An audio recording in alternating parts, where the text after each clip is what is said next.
नमस्कार दोस्तों। स्वागत है आप सभी लोगों का एक बार फिर से मेरे YouTube चैनल में। दोस्तों आज हम बात करेंगे कि नसबंदी के बाद कोई महिला कैसे गर्भ धारण कर सकती है। दोस्तों इस चीज़ के बारे में बात करने से पहले मैं आपको एक छोटी सी चीज़ नसबंदी के बारे में बताना चाहूँगा कि नसबंदी क्या होती है। जब एक महिला किसी तरीके से अगर कोई अगली प्रेगनेंसी नहीं चाहती है तो एक छोटे से ऑपरेशन के द्वारा वह क्या करती है कि जो उनका गर्भाशय होता है महिलाओं के का जो गर्भाशय और महिलाओं के गर्भाशय से लगी हुई ओवेरीज होती है जहाँ से एग्स निकलते हैं, उनके बीच में एक ट्यूब होती है जिसे फैलोपियन ट्यूब कहते हैं। तो उसके गर्भाशय से दो ओवेरीज जुड़ी होती हैं और दोनों ओवेरीज को जोड़ने के लिए दो फैलोपियन ट्यूब्स होती है।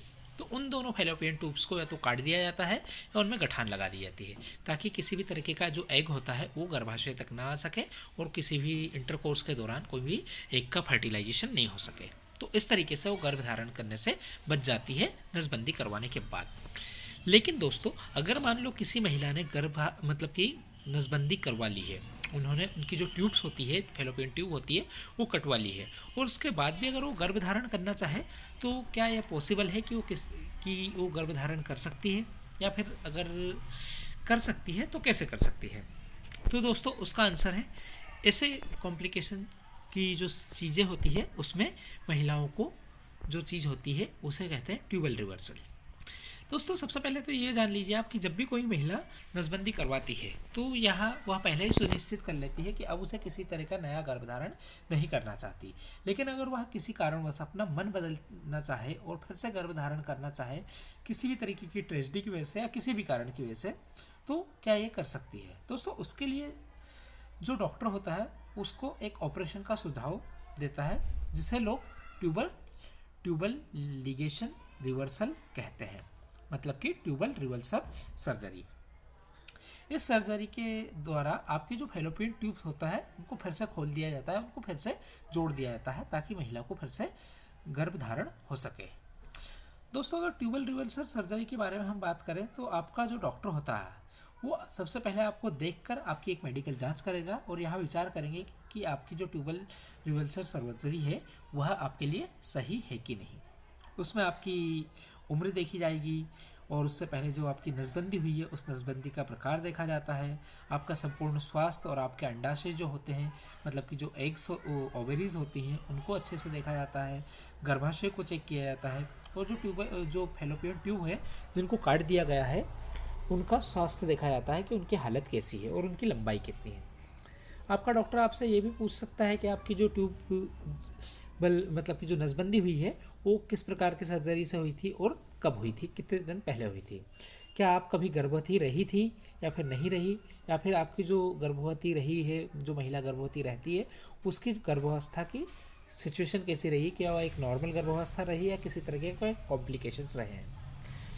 सामान्य तौर पर ट्यूबल रिवर्सल सर्जरी आपके लिए सही हो सकती है यदि आपके पास फैलोपियन ट्यूब के जो फैलोपियन ट्यूब होते हैं उसके एकदम छोटे छोटे से हिस्से हटाए गए हो और उसके बाद और यदि आपके जो ट्यूब होते हैं उनको रिंग या क्लिप के साथ बंद किए गए हो तो ट्यूबल रिवर्सल सर्जरी किया जा सकता है। दोस्तों ट्यूबल रिवर्सल सर्जरी के पहले सबसे पहले कि ऐसी कौन कौन सी चीज़ें होती है जो जांची जाती है या जिसको जान लेना बहुत ज़रूरी होती है। तो दोस्तों मैं यह बताना चाहूँगा कि जो डॉक्टर होता है वो आपको सुझाव देगा कि जो महिला और उसका जो साथी पुरुष है या मतलब उसके जो हस्बैंड है उनको एक पूर्ण रूप से एक शारीरिक परीक्षण करवाया जाए और इस तरह से डॉक्टर को यह पता लग जाएगा कि जो ट्यूबल रिवर्सल सर्जरी के बाद गर्भधारण करने की संभावनाएं कितनी है या कर सकते हैं कि नहीं। इसमें आपके अंडाशय सामान्य है कि नहीं यह सुनिश्चित करने के लिए आपकी कुछ जो टेस्ट होते हैं उसमें ब्लड टेस्ट होते हैं, बहुत सारे इमेजिंग टेस्ट होते हैं जैसे एक्सरेज हैं, सोनोग्राफी हैं, इस टाइप के टेस्ट होते हैं। और आपके जो शेष फैलोपियन जो ट्यूब बची हुई है उनकी लंबाई कितनी बची हुई है, उनकी कार्य करने की क्षमता कितनी है, इसके लिए भी अलग अलग टेस्ट होते हैं। साथ ही साथ कुछ यूएसजी या अल्ट्रासाउंड भी हो सकते हैं। दोस्तों इसके अलावा जो सबसे इम्पोर्टेंट होता है, डॉक्टर यह भी सुझाव देता है कि आपके जो साथी है, मतलब जो महिलाओं के साथ जो उनका पुरुष साथी है वह भी प्रजनन करने की समस्या से तो नहीं जूझ रहा है, उसके शुक्राणुओं की संख्या में किसी तरीके की कमी तो नहीं है, या उसके लिए शुक्राणुओं की जो संख्या होती है उनकी जांच की जाती है और जो स्पर्म होता है उसका विश्लेषण के लिए बहुत सारे टेस्ट करवाए जाते हैं।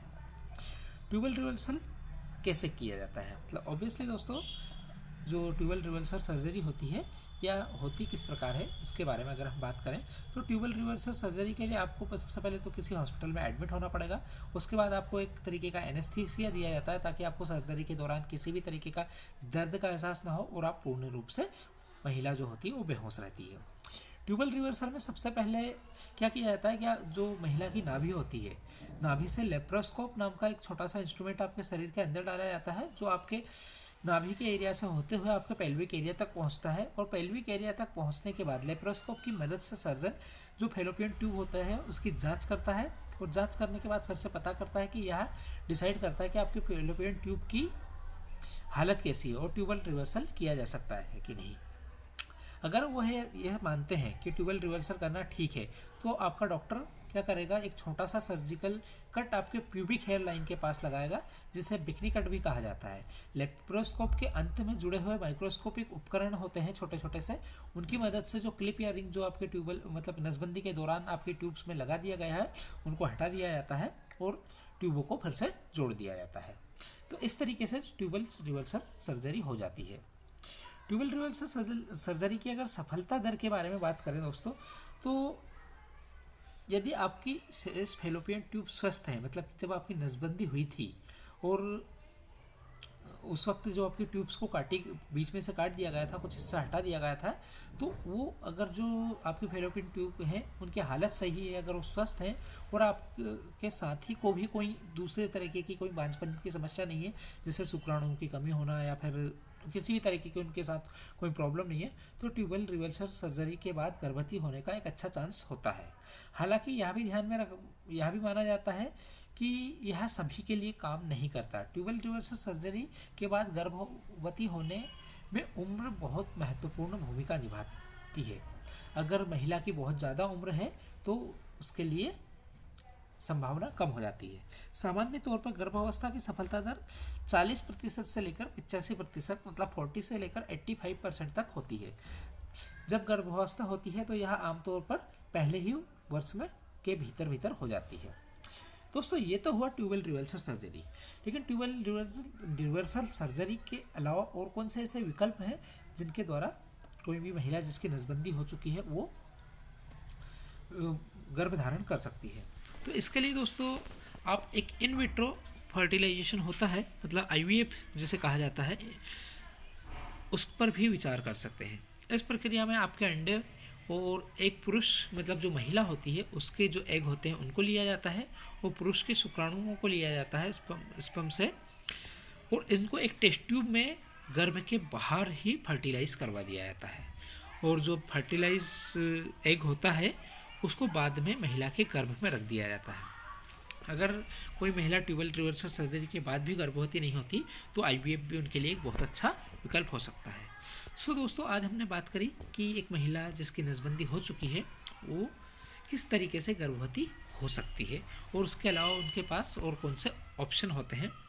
दोस्तों अगर आपको ऐसी ही और जानकारी जानना है हेल्थ से रिलेटेड, बीमारियों से रिलेटेड, तो मेरे दिए हुए वीडियो मतलब जो वीडियो मैं बताता हूँ इनको लोगों के साथ शेयर कीजिए और चैनल को लाइक कीजिए, शेयर कीजिए और सब्सक्राइब कीजिए।